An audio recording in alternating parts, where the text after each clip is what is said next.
నువ్వు 24 గంటలు పక్కవాడికి ఏదైనా చేద్దామనే ఉద్దేశంతో ఉన్నావు కదా. భక్తి అంటే ఏమిటో నాన్న, అంతే కదా. సో అలా ఉన్నప్పుడు నీకు సప్లై చేయక ఆయన ఇంకెవడికి సప్లై చేస్తాడు? ఇక్కడ ఆశ్రమంలో దేనికి కొరత ఉండదు.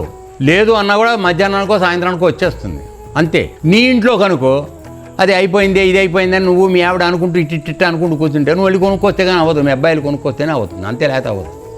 ఇక్కడ ఏం చేయక్కర్లా.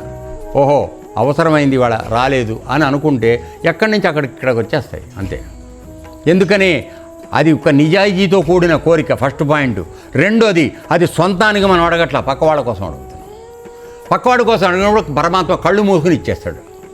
ఎందుకని నీలో స్వార్థం లేదు కనుక.